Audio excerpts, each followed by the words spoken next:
fight first was even in the sort of thought of anybody. And by the way, in agreement with my colleague Brett Akamoto, who covers mixed martial arts for us, no chance. The fight's not happening. I mean, it's I guess fun to talk about. I guess I'm in here because I've been writing about this, and they keep asking me. When I came to Bristol yesterday, nobody asked me about boxing matches or specific MMA matches. They said, "Is McGregor and Floyd ever going to get into the ring together?" So you have to address what the people are interested in. But my answer, and has been steadfastly all along, they're not going to fight. It's great for publicity, I guess, for both guys, and it brings their name into the mainstream, well, even more than they already are. But the reality is, it's almost not possible for this fight to happen for a million different reasons. And they are obviously having a lot of fun with this. McGregor has expressed interest, even demanded $100 million for it. But then, what are Mayweather's people saying about that potential fight? Look, when this came up yesterday, because McGregor had gotten the boxing license in California, we were trying to think about get some reaction from the boxing side of things. So my thought was, let's talk to the Mayweather camp. So Leonard Ellerbe, who is the CEO of Mayweather Promotions, which is Floyd's promotion company, the closest, or one of the couple of closest business advisors to Mayweather, who's been part of Mayweather's team for 20 plus years, Leonard Ellerbe, and we spoke last night. And Leonard, who has sort of not been the most talkative guy, he doesn't say a lot of stuff as far as to rile people up. He's pretty by the book. He came out and he basically slammed this and said, look, Conor is just using Mayweather's name to get attention. He's really good at it and all that, so God bless him. And so he got a boxing license. That's fine. But, you cannot continue to... UFC 205, it's New York City, it's the Garden, it's Saturday night, man. I can't imagine the level of excitement. It's only Tuesday.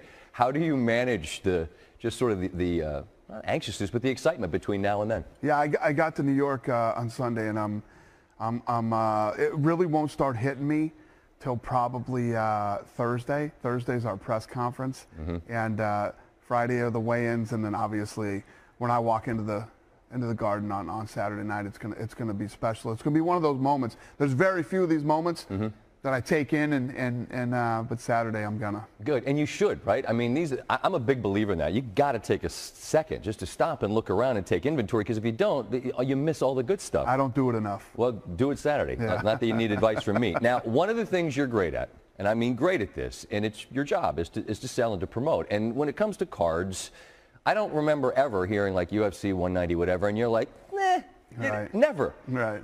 But what makes Saturday's card particularly stand out to you? Well, first of all, if you look at the battle we've had over the last 8 years to get into New York, right, number one. And I believe that all that fighting and the build-up and everything made this even bigger, this moment even bigger.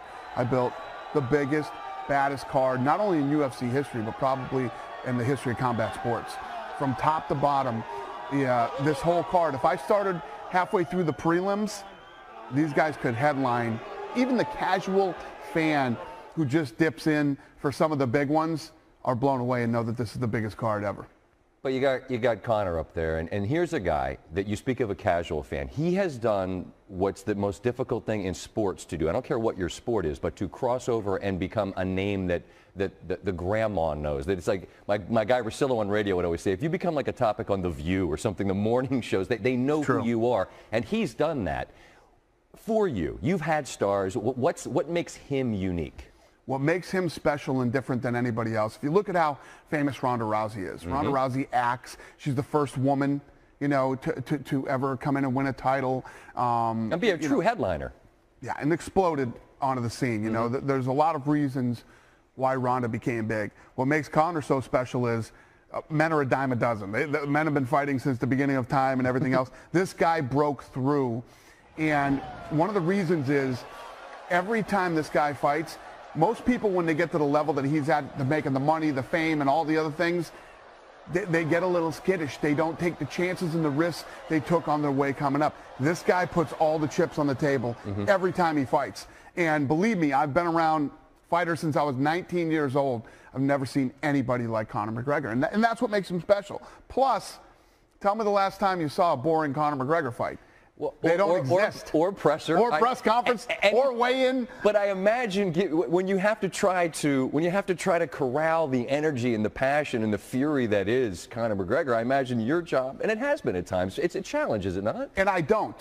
I don't try to corral the lunatic that is Conor McGregor. I let Conor McGregor be Conor McGregor. You don't mess with that.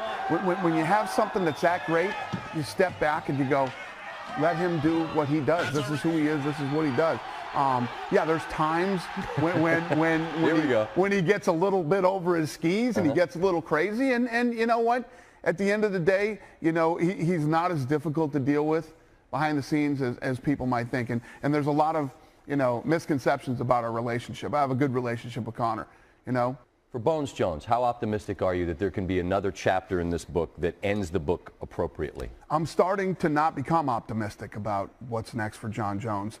I think Jon has a lot to prove to me, to the fans, you know, and definitely to himself.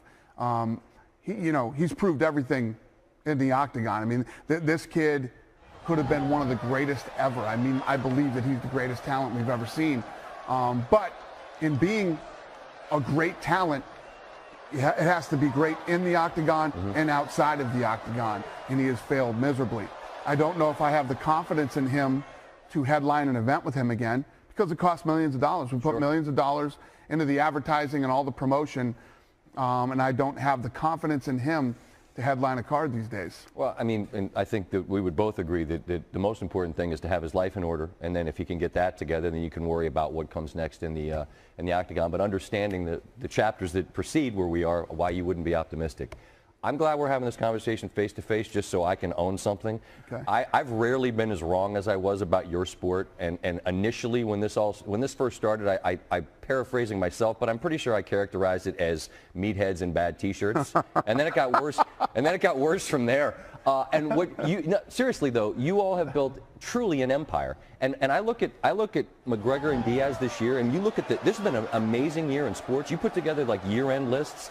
That'll be on the list for the most memorable things that happen in sports. And I think there were a lot of people that doubted, but I don't see those people anymore saying what you're not. I think people are just recognizing and acknowledging what you guys are. Do you feel that way? No, it's true, and thank you for saying that. You know, when we grew up, you know, you and I, there were the traditional ball and stick sports. And as we started, when we bought the UFC back in 2001, and we started to meet with a lot of the media guys, they were way older than us. The guys who were running the newsrooms, they didn't want to hear about this. Oh, barbaric, this, that, and the other. But the younger generation was into it. Now, if you look over the last 16 years, if you think about people, you know, that were anywhere from 8 years old to 19, they grew up with the UFC. So the UFC, and again, you and I grew up, your parents would put you in karate or taekwondo. This is the martial art that men, women, and children are taking all over the world.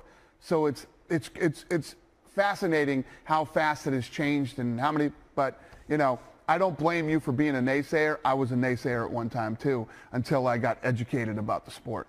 Well, I mean, last laps or whatever. You guys are going to be in New York City on Saturday night. I know a lot of people fought metaphorically to get this to happen. I know how excited you guys are. I appreciate your kindness with your time, and enjoy Saturday. I know you will. Thanks for having me. That's our pleasure. All the best. Appreciate it. Dana White, UFC 205, New York City. Buy it. Lots of money is going to be made. Piles of money. This thing's going to sell tickets and sell pay-per-view anyway. I said after the Jon Jones Cormier thing that can never happen again, and then it happens again at the MGM. It's not good. It's not good for the sport. It's not good in dealing with our partners here in Las Vegas. A lot of people respect the UFC, respect the athletes, and it's never a good thing when something like that happens. So the thing's going to sell based on the fight. The fight's going to be a great fight. And I don't think anybody has any. If you're a fan of fighting and you like to watch great fights, this is the fight to watch on Saturday. That stuff doesn't need to happen to sell fights. How annoyed were you at Conor on Wednesday when he showed up so late to that press conference? Yeah, I wasn't happy. You know, I was. You know, I have a lot of respect for Conor. I say it all the time, how much I respect him as a fighter, how he steps up and all the things he does, but he has to start respecting people's time. What's your personal relationship with him? You said some fighters you don't like. Is he a fighter you don't like, or are you guys going on? How could you not like Conor McGregor, you know? Your cafeteria is very nice now. Right. Every time I get here, it gets better and better. We have kale shakes and everything. Just your thoughts about a fight card at Madison Square Garden. There was probably a few times you figured this wasn't going to happen. Looking back at everything from this point to then, what was the biggest challenge to get this to coat? Well, it's never that I thought it wouldn't happen. It was just a matter of when would it happen. It took a lot longer than I thought it would take. 8 years is a long time. But to finally, listen, Madison Square Garden has had our back the whole time. They've been big supporters, and I appreciate them a lot. And obviously to be in that historical building where not just all the great fights have been, but all the great performers that have performed there. I knew, not just for the fans and not just for the fans of New York, but also for Madison Square Garden, I wanted to deliver the biggest, baddest card in combat sports history. What is planned for the build-up? Obviously a big week, and New York is going to be a great subplot to all of this as the fights go on. What do you expect? Absolutely. I think New York's as big as much a story as the fight card itself, and all the different fighters are there. And, this Saturday is a historic event because when we look back on this card, obviously the fights now have to deliver, but it is the greatest card ever assembled in UFC history and possibly ever in combat sports history. That was my next question, where it ranks. And you've seen every card, and you say UFC 205 before a punch or a kick is thrown, this is the best card you've seen. Even if you're a fan on the fringe and you dive in on the big fights here and there, everybody knows what a ridiculous card this is. 3 title fights, and even in the prelims, as you get down into the prelims,